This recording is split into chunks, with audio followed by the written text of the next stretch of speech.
Hello, Aces, and welcome uh, with another speaker and a new session today with Gregor Marek joining us, and he will be speaking in a few after we describe and we tell people who don't know about the Aces of Ventures about the Aces of Ventures. I can see people are joining. You are welcome. And we are also live on YouTube. For those who don't know about the Aces of Ventures, the Aces of Ventures is a global decentralized entrepreneurship accelerator. Why a global decentralized entrepreneurship accelerator? Well, first, Robert, my co-founder, he's here and you will see his photo in a few. He came to me and he said, Andre, we don't want to miss the Web3. And when we start talking about Web3, it's all about decentralization. And most of the projects are being on a link to NFT. And as a serial entrepreneur myself, and also Robert, a serial entrepreneur with 6 companies in his profile, in his portfolio, and myself, I've been training for the past 14 years, entrepreneurs and business owners in 53 countries. We don't want to do something that we don't understand. That's why we started with the Entrepreneurship Accelerator to deliver on our promises, because that's what we know how to do best. Why ACEs? Because whenever someone excels in something, we call them an ace. And why cards? Because it has the same language of entrepreneurship. When you play cards, you go all in, you take risks, you know when to play your cards, how to play your cards, which card to play, when to burn your cards, and so on. And that's also the entrepreneurship journey. And when we started thinking about the utilities in our NFT cards, we thought about the jack is the one who will be pitching. The queen and the king will be the ones who are voting for the 5 jacks who will be pitching every week for a prize. I'll tell you about the prize in a few minutes. And the community, whenever the jacks pitch for the community, the community will be voting for the #1 winner. And the winner will get an ace. That's how we are collecting 100 aces, or airdropping 100 aces to the winner. That's me and my co-founder, Robert, and we have more than 20 people in our team helping and supporting in many different tasks for this community to stay alive and for our project to be online with everything that it needs. The challenge and our promise is to distribute $1 million to 100 entrepreneurs, and these are the 100 aces that we are targeting. And to deliver value to all the community, we are bringing 100 speakers from 50 countries. As you can see today, you have also a new speaker delivering value to our community. And we already hosted more than 10 speakers during the past couple of weeks to add value to everyone in the community, even before we launched the project. During the NFT project, as we know, there's a roadmap for every NFT project, and we included the burning pit. The burning pit is when you burn your card in return for some perks, offers, and unique deals. For example, you will burn your card for an iPhone, or you will burn your cards for a travel ticket.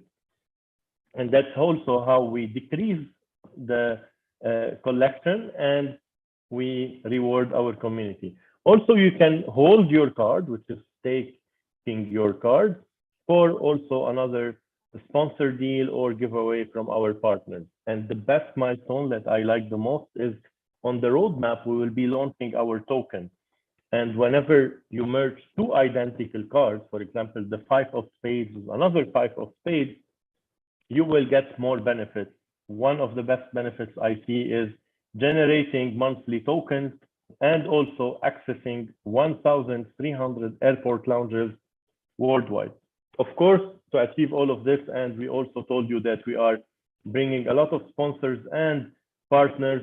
We are always looking for partners and sponsors. We already collaborated and partnered with many, and one of the first people who believed in our project was Live Forex Exchange. and they offered 30 vouchers of $30 to our community.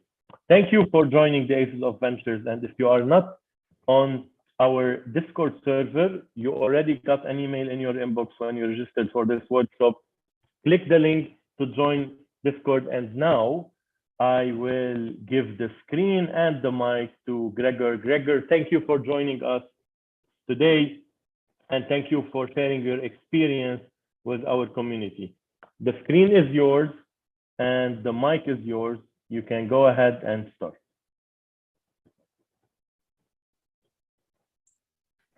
Well, thank you. Thank you very much. Thank you, everybody, for joining and for tuning in. This is an amazing project, Aces of Venture, a really great introduction for this. Also, because I think it makes a lot of sense with what I'm about to talk next. My name is Gregor. I just want to introduce myself quickly. I have been working in management consulting for over a decade in companies like PwC, EY, KPMG, working for some major corporations. In the past 2 years, I've decided to create my own startup called Process Lens. Is a SaaS platform, but also we have also a NFT project related to that. More on that maybe later on in this workshop. So I will be talking today about how to choose the right blockchain for NFT projects. There is dozens of NFT blockchains around, and how do you know that maybe deploying your project on Ethereum, like the majority of projects are deployed on, makes sense? So I'm assuming that you're interested in creating your own NFT project and solving a problem via NFTs. So you are listening to this workshop. By the end of the workshop, you should have the knowledge of some major blockchains. We're going to cover in detail some major blockchains, and we're going to see some characteristics and things that you should keep in mind when choosing the right blockchain. Also, if anybody has a question, please feel free to interrupt me. It will give me a good break so that I can catch my breath and just take a second to, just take a minute. Awesome. All right, let's jump right into it and understand how we can choose the right blockchain for our NFT project. Before looking at different blockchains, it's good to understand what kind of projects and problems can we solve with NFTs. So I've put together 13 different kinds of NFT projects that we can create. The most basic and the initial NFT project that has ever been created is artworks. So imagine a digital artwork and that you publish it as an NFT. The most famous digital artwork was the one that was sold by Beeple. It sold for, I think, $69 million, and it is his 5,000 days. It's a collection of 5,000 images put into one JPEG. So this is one example of what an NFT can be. It can just be a digital artwork. And this is the most famous or the most pronounced way that NFTs are known in many communities. People think that they're just JPEGs or just pictures or images. And that's how NFTs are associated with. But that's not entirely true. As we go kind of deeper through the examples, we're going to see all different kinds of really cool ways that NFTs can be used to solve real world examples. Another really kind of common way that everybody has heard of is collectibles. So just like Pokemon cards or Magic the Gathering cards, or some sort of collectibles like 5,000, a collection of 5,000, 10,000, where you have different rarities. So that's kind of an NFT collection. And I'm sure you've heard of Azuki or Bored Ape, the Bored Ape Clonex, and many other NFT collections. The majority of them are collectibles. We also have sports memorabilia. So NFTs can be used as basketball cards, as NBA cards, UFC cards. And the most famous example of this is Top Shots, which is collections of 10 to 15 seconds of NBA hot moments where they score and packaged into short video clips and sold as NFTs on the Flow chain. So yeah, that's another example of how NFTs are used. Another great examples of where NFTs can be used is in video games to create assets, to get land plots, to create all kinds of digital assets and cryptocurrencies related into a game. So a really famous example of this that has generated millions and millions of dollars is Axie Infinity. There is also virtual land for NFTs. So there is already countless places where you can buy virtual land, like Decentralized, Sandbox. Many other places are selling virtual land because it is a great way to connect all different kinds of NFTs, cryptocurrencies, and users as well. So also there is memes, there is NFTs that have been created on memes, and some famous ones are the girl that was taking a selfie with a burning house, the Dogecoin, and so on. So just kind of to get a picture of why I'm going through all of these examples is to make you think about what is going to be the utility of your NFT and how you're going to package it before you think about what kind of blockchain you wanna deploy it on. It's important to think about what kind of utility and what kind of problem is your NFT going to be solving. There's NFTs that are for domain names as well. NFTs that are used for music, so that artists, instead of publishing their music via CDs, they can publish or via Spotify or other distribution media that exists today that take a very large percentage. Now they can repackage their NFTs as or their music as NFTs. So that's really great for musicians. NFTs can be used for ticketing, like in UFC already and in the NFL, where they're used for ticketing, and also in many concerts and live events as well. NFTs are used today also in real world assets. So you have a big project that you want to digitalize or that you want to tokenize, you could use NFTs to do so. We also have NFTs in fashion, meaning that since you have all of these virtual avatars that are roaming around, you're going to feel compelled, if you're spending time in the metaverse, to customize your avatar. So you're going to be buying NFTs that are related to fashion. And you can see great examples of this on the marketplace from Decentraland, where there's hundreds of different assets in terms of clothing, shoes, glasses, and so on. NFTs are also used for identity. They are used in proving one identity. There is already a couple of great NFT use cases that I'm going to get into later on that are solving for the identity problem via NFTs, which is great. Imagine you never have to bring a passport ever again anywhere.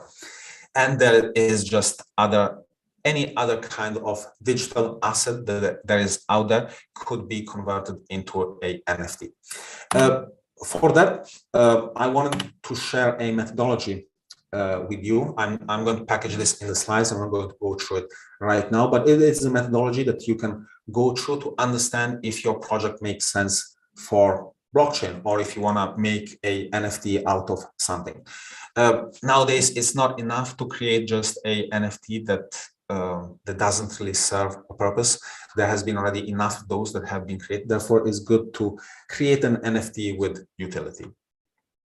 And yeah, you can use this methodology to guide yourself and understand if your project really makes sense for blockchain. Awesome. All right, let's get into the core of this workshop. So we're going to be talking about how to choose the right blockchain. There is a couple of dimensions that we are going to analyze to understand why we should pick one blockchain over another. And the most important point that comes to mind when talking about different blockchains is the speed that the blockchain works on.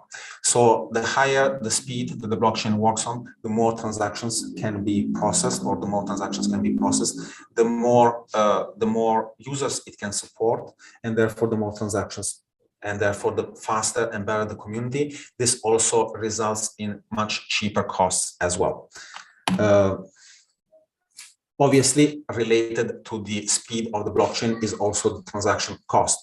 Usually low latency blockchains or low transaction speeds result in high transaction costs.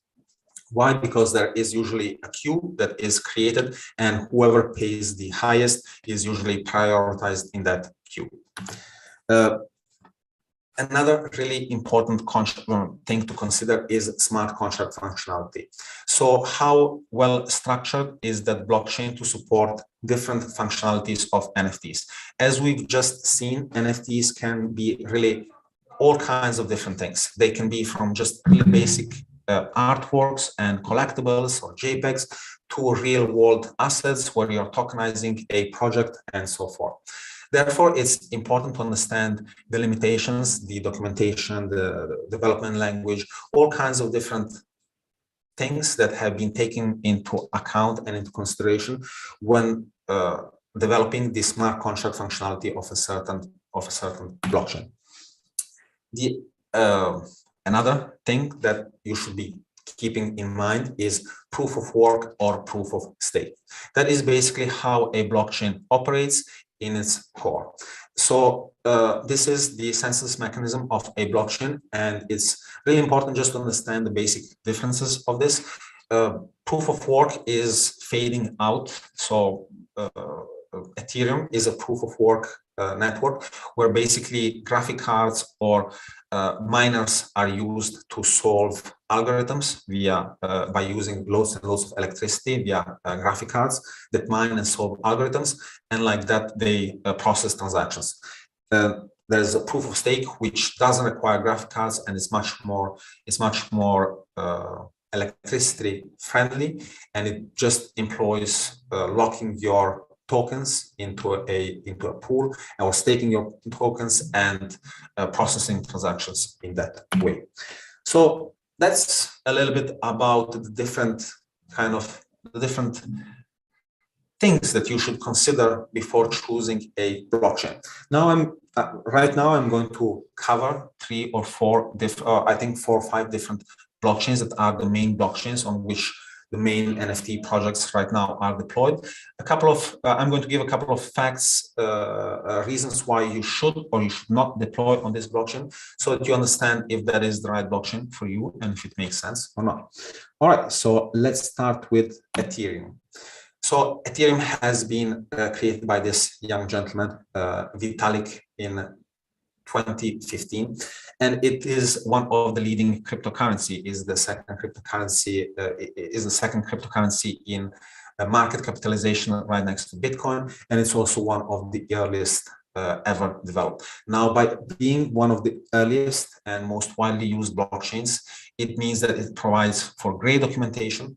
It provides for loads of people that know how to use it, have created trainings and tutorials. Therefore, to get started on Ethereum, deploying your NFT projects is really easy. You can excuse me, you can get already templates and projects and already from GitHub and works that are already completed. And there is also on Zeppelin, there is NFT contracts that are already standardized, that have just require minimal fine-tuning before being implemented, which means that your time to market on Ethereum is going to be great. And also, since it's the most widely used network out of all, it means that your project is going to reach the widest audience as well.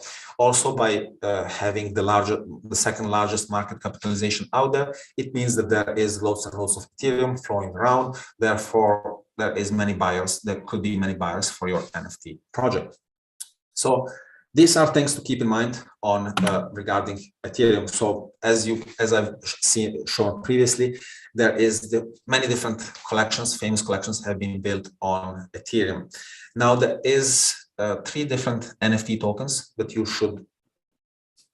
you're going to hear about and that you should keep in mind when deploying your NFT project on Ethereum network. That is the ERC-721, which is the most basic NFT token that is usually associated with a collection or with just an artwork. It's a very basic and simple token. The drawback of this token, if you are creating your project on Ethereum, is going to be very expensive to mint NFTs using this contract. Therefore, Azuki, which is an NFT project on Ethereum, has created the ERC-721A. It's a it's a more synthetic version of that contract. However, minting requires very low gas fees, therefore allows users to buy your NFT at a very reduced price instead of using the ERC 721.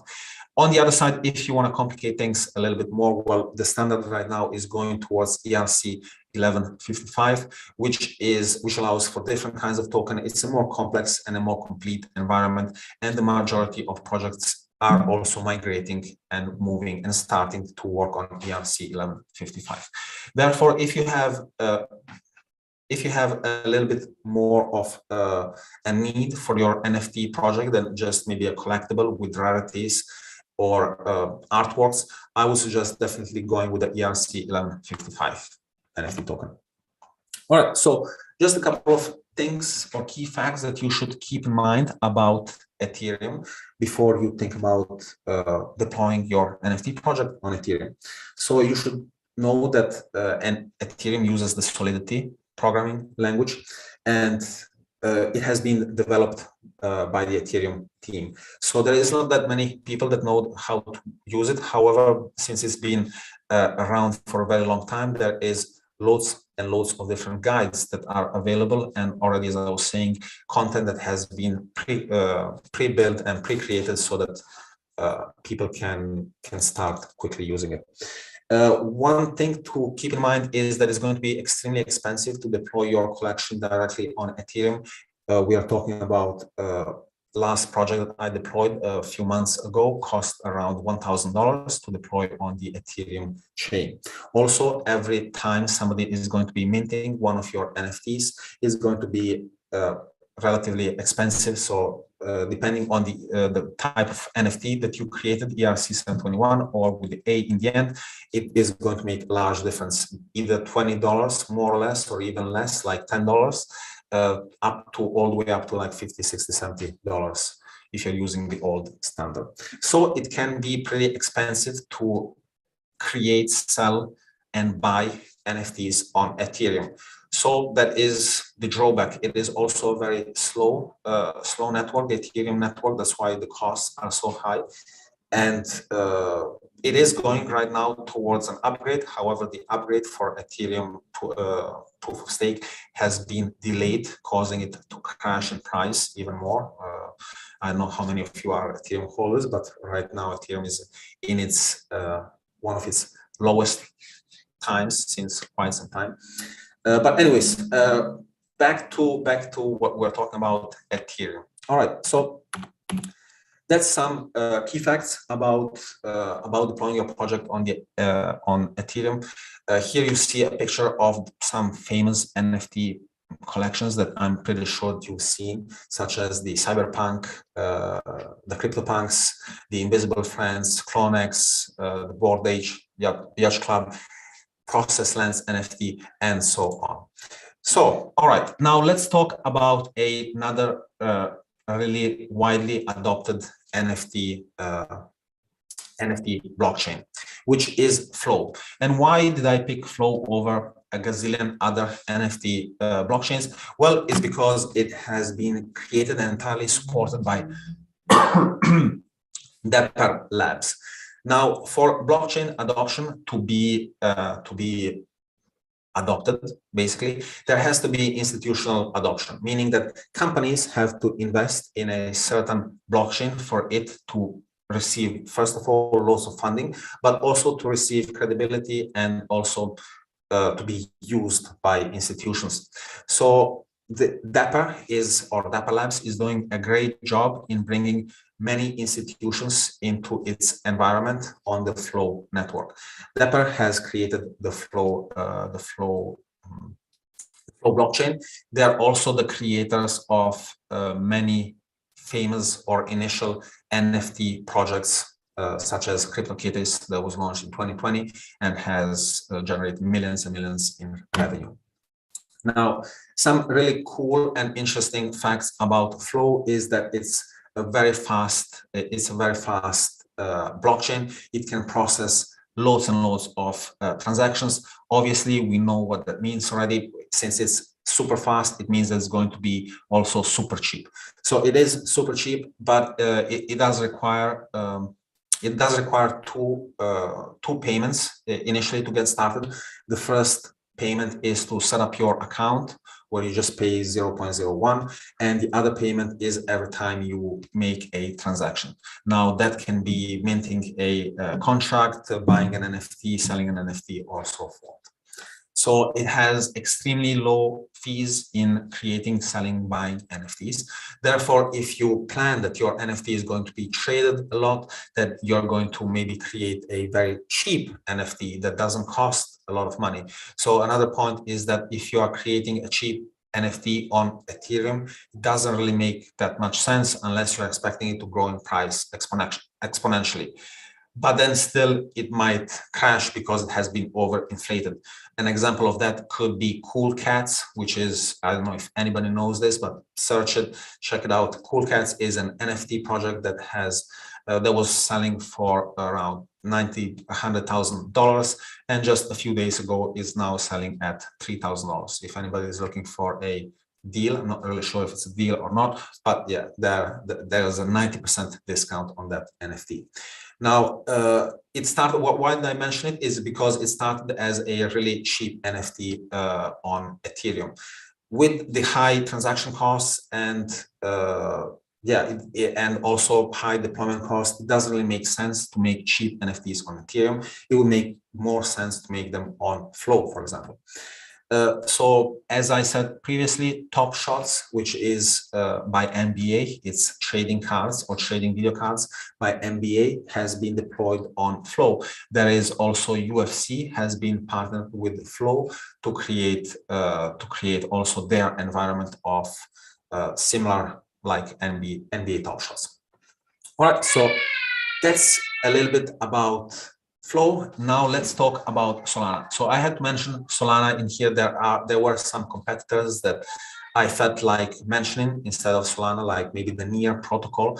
But Solana has been around for longer. There is way more NFTs that have been built on Solana, so it just makes sense to include Solana in this presentation about kind of where you should go with your NFT on which blockchain.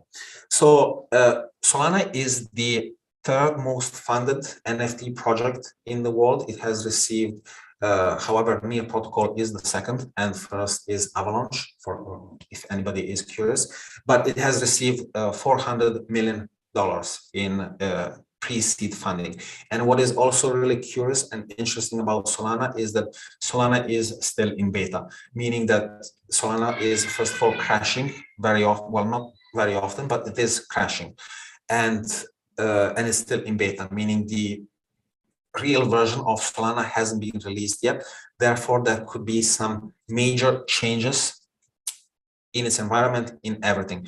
Why am I saying this, and why is this important? Meaning that if you're creating an NFT project that is complex, that has an architecture behind it that relies on specific things in Solana, Solana is not guaranteeing right now that it's going to stay like that, since this is a beta version. But anyways, enough of that. Solana is also one of the fastest growing NFT blockchains out there. It has over 400 projects on it. That's not counting NFTs, that just decentralized applications of all kinds of applications.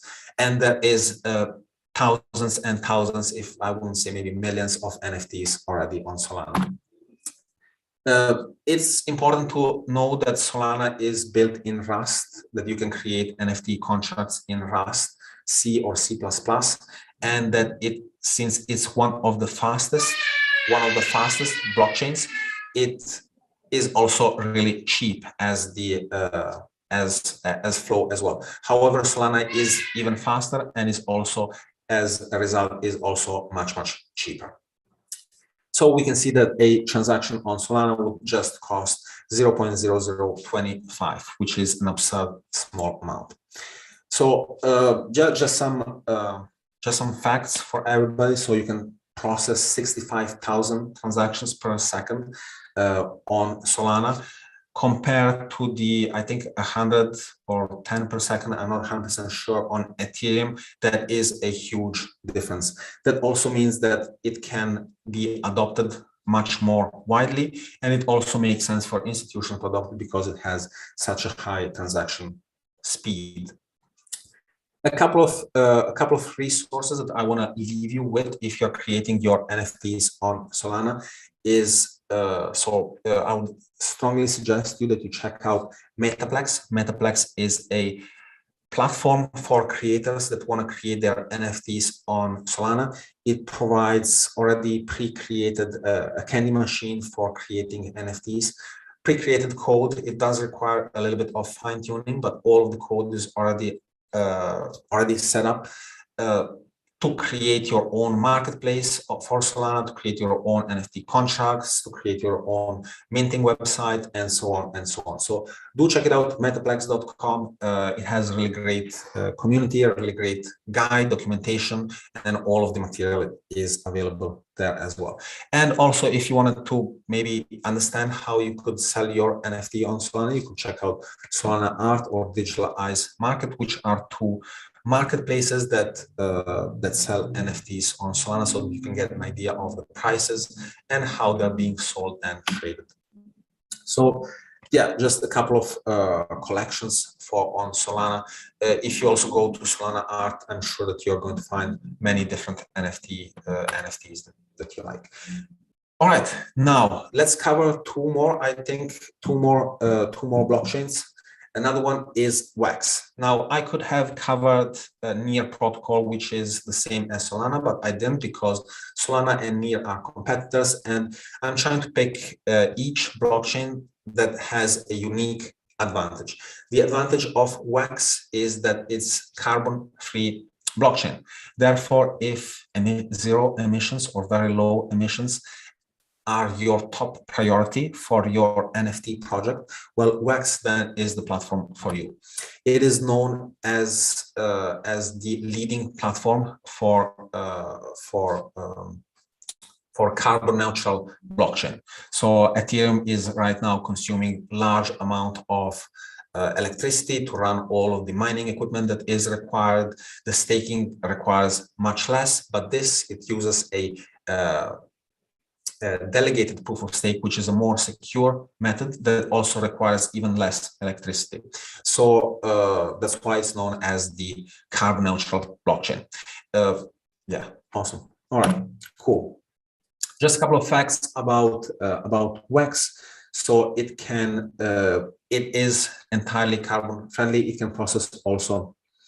I'm not really sure how many transactions can it process, but it is 125,000 times less energy transaction than Ethereum. Now, for anybody that has had a mining rig or mining equipment or seen mining equipment, they know they can get really hot, they consume lots of electricity, and it's just insane and doesn't really make sense to do proof of work anymore.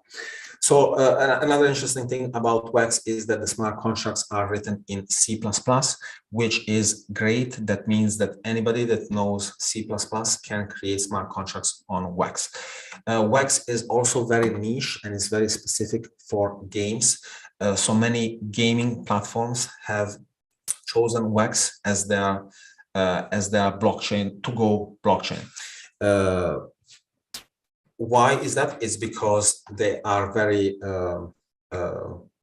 it's very cheap and also provides high transactions, such as 8,000 transactions per second. Not as fast as Solana or Flow, but still a very good amount of transactions, especially because it uses a more sophisticated method of security for the proof of stake algorithm, the delegated proof of stake.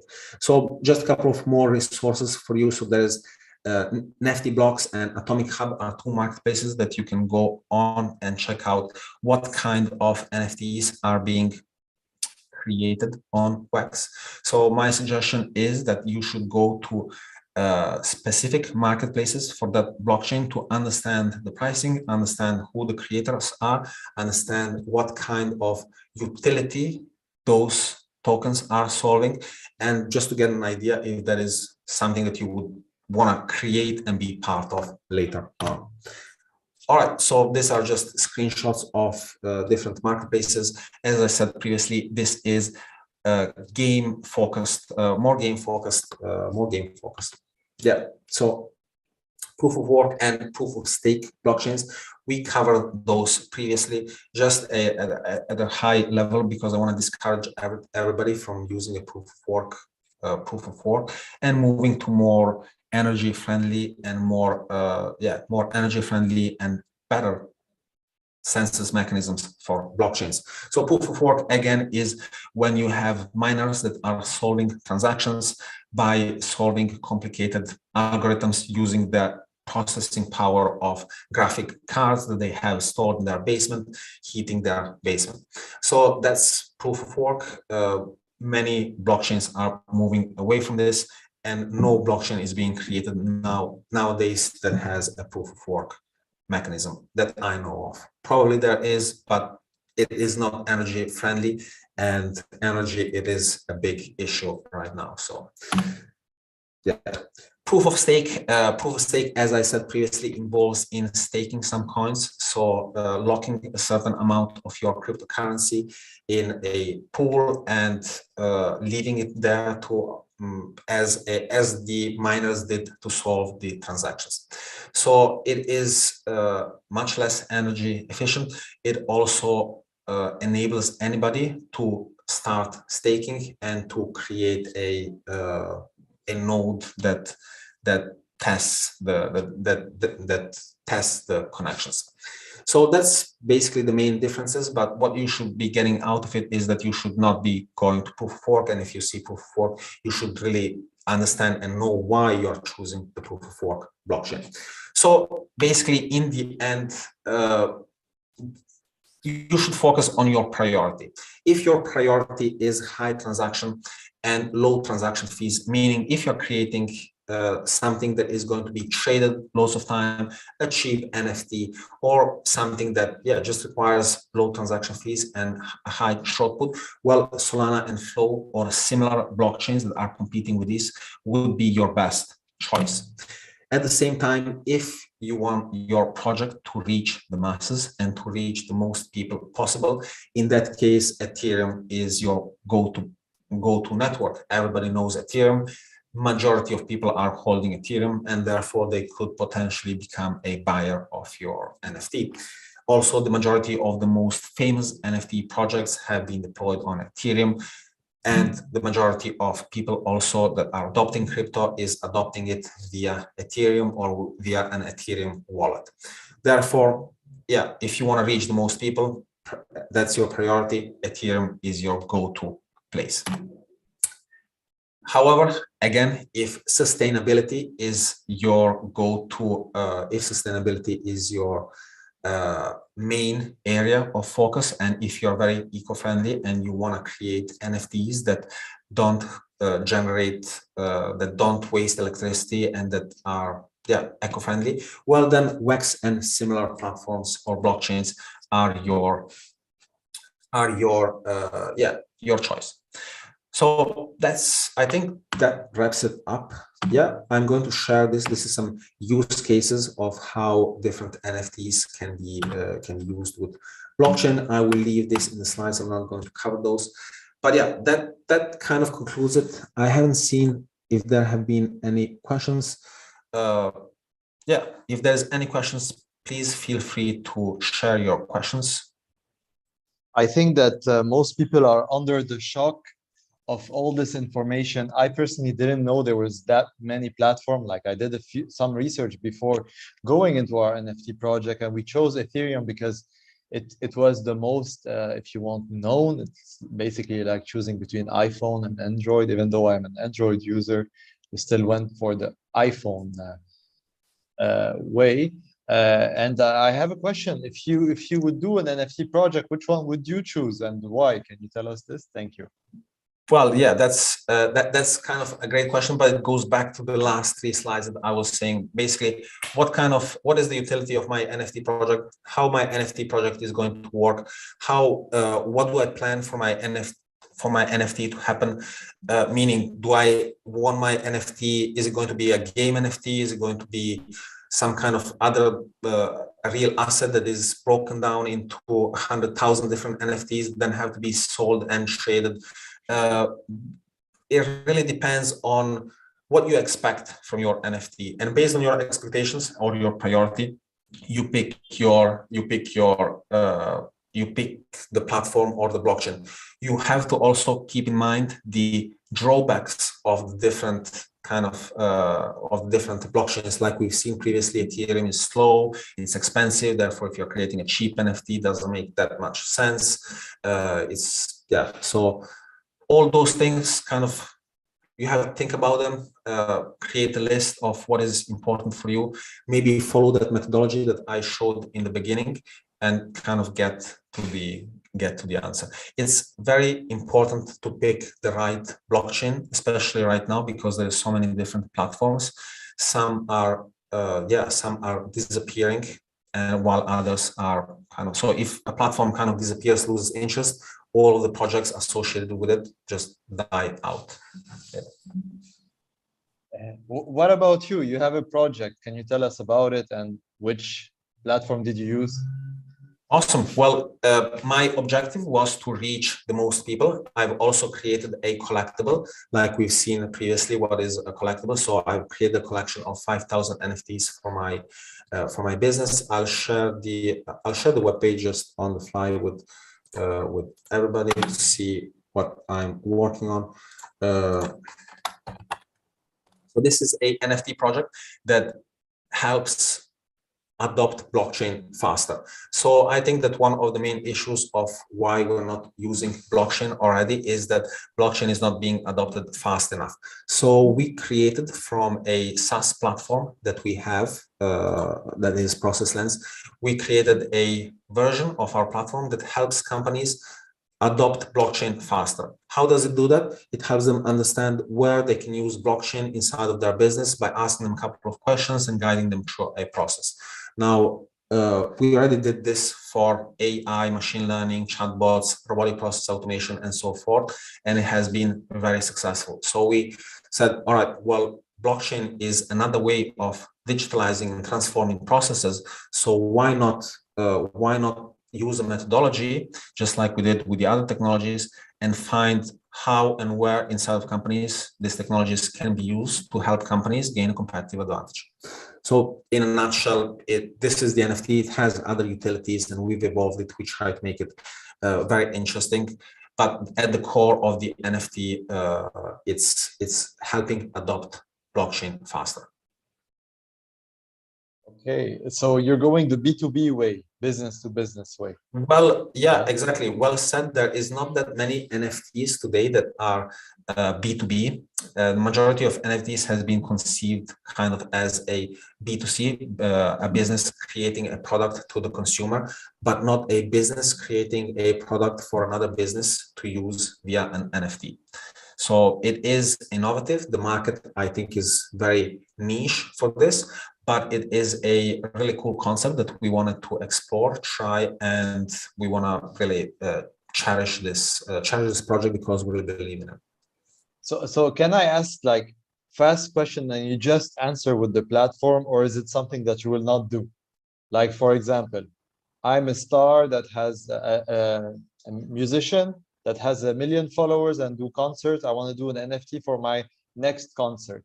Which blockchain should I use? The ticket costs $100. Okay, so is this great. enough? Again, great. Yeah, I mean, it could Ethereum could be a really good choice for this, because those tickets are not going to be traded, meaning that you're going to purchase the ticket one time and that's going to be it. Now you have to factor into that the gas fees, and also at the same time adoption. You're creating a concert, you want as many people to go. Many of those people are not going to know much about blockchain. Therefore, asking them to create a wallet for Flow can be a little bit more complicated and challenging than creating it for Ethereum, where you have MetaMask. There's a gazillion guides already on how to do it. So if you are creating a concert ticket, I would suggest definitely, I would suggest Ethereum, unless there is also partnerships that are usually created between usually events like this, like concerts and blockchains, where special things are made. Yeah. I want to be a little selfish and ask a question for myself. I have a nail polish company and I want to create an NFT that gives the holder each month a certain amount, let's say $50 of my nail polish brand. Where would you advise me to go? All right. Again, I would advise Ethereum. Why? Because it's still the NFT is not being sold; it's just being updated. Meaning that, or you're putting tokens, I imagine. So every the holder is getting tokens, or no, just monthly. If you hold that NFT, you claim your gift. That's it. Well, and whenever again, you don't Ethereum, like the brand anymore, you can just flip that NFT and move away. Okay, but that's kind of more a manual process on your side, meaning that you are the ones that are going to hold, I don't know, like 1,000 wallets addresses in an Excel sheet, and those are going to be your holders, and you're going to know from those guys to who to send whatever it is. Maybe you can automate the process. Maybe you can code this inside of the NFT contract, meaning you can have a inside of the contract, you can have, I don't know, 100 Ethereum, and out of this 100 Ethereum, automatically every month to all of the addresses or all of the holders can claim by going to a specific page, can claim to take out of the contract a specific amount. So you could do it on Ethereum. I would again suggest Ethereum. Why? Because it's this requires, it's not that complicated, but it requires a little bit more code if you were to automate the entire process inside of the NFT contract. So it's very well documented, and you can already find samples of something like this because it's not a really unique use case. There's different NFTs that have the same function. And it's easier to learn about it in a Google search, while others might not be. Exactly, and the fact that it's generating revenue justifies the fact the gas fees that you would pay on the Ethereum network. Therefore, it makes sense for me. But then, yeah. I think you're way ahead of the market, Gregor, and the future is going to be this. I personally think that most companies are going to be using NFTs in some way. Maybe it's not going to be on any of the blockchains that you talked about, but this technology will be used this way. So well said. Yeah. You're ahead of the market, and it's impressive that you're doing what other people are thinking of. And that's the beauty of entrepreneurship. Other people are thinking, I want to create an agency that teaches companies to know which blockchain to use, and you're already there, and you already have contacts with companies. So it's really impressive, and I'm wishing you good luck with that. I'm just gonna check if there are any more questions. Gregor, I have a question. As I can see your project and the 5,000 of the smartest and coolest robots. Transforming your SaaS platform to Web3. Can you give a case study of something else, like a known SaaS service that you can transform into Web3, and how can this be done? What would be the benefit? Just if you pick any case study. Okay, yeah. So for example, I have on these slides, but I'll tell you guys just the first one that comes to my head is, for example, trade finance inside of banks. This is or inside of companies. This is a process that requires loads and loads of different documentation. It requires when you are buying large amounts of raw materials, for example, you're Hershey and you're buying cacao from Colombia. Maybe you're buying something else as well, but you're buying cacao from Colombia, and you need to you need lots of different papers to first secure the shipment, for the ship to leave port, for the ship to arrive to port, for the customs to check. All of this is different kind of checks and controls and different parts in the supply chain journey of a product that slow down the process. So a ship cannot leave without all documentation. The stuff cannot be bought without the right stamp of approval from the right custom person, the shipment number, if it's not marked, and so on and so on and so on. It's just a lots and lots of bureaucracy. But what I'm trying to say is that, but yeah, let me finish this and then I'll lots and lots of bureaucracy. So with blockchain, all of this kind of paperwork is eliminated and is transparent and visible for everybody. Each stop by the ship, for example, is seen where it is, what is happening, what is the product. All of the information is available on the blockchain for everybody to see. What was I trying to say with this is that if there is validators and if a process requires validators, it's very complex, it makes sense to solve it via blockchain. But just to add to that, I have a really great methodology that I think it's worth showing on the fly.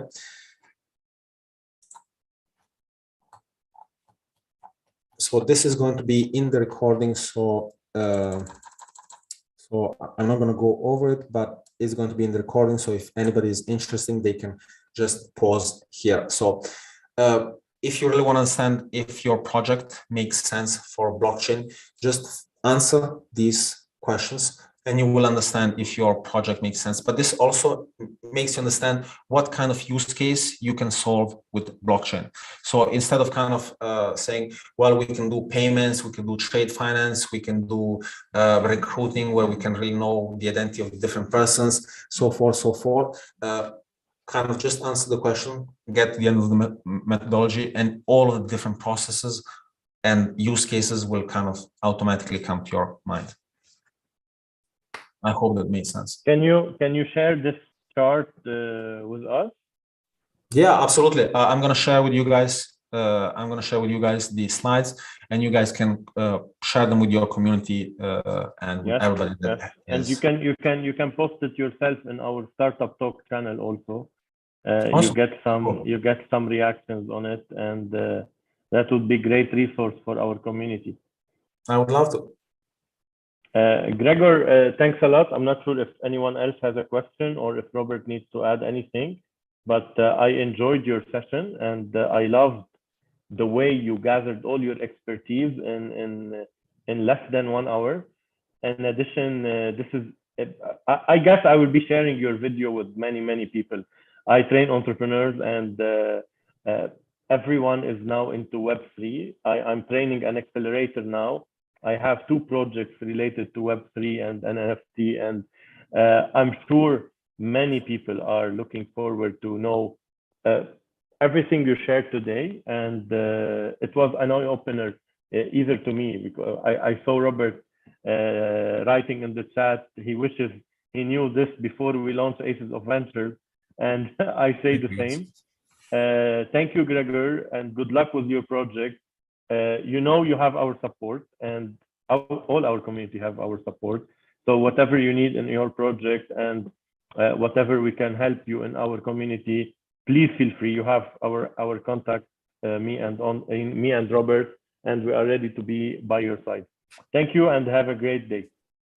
Guys, thank you, everybody. Thank you for your community. You guys are great. And if everybody has questions, just reach out, and I will reach out definitely to you guys. Thank you, everybody, for your patience, and have a great day.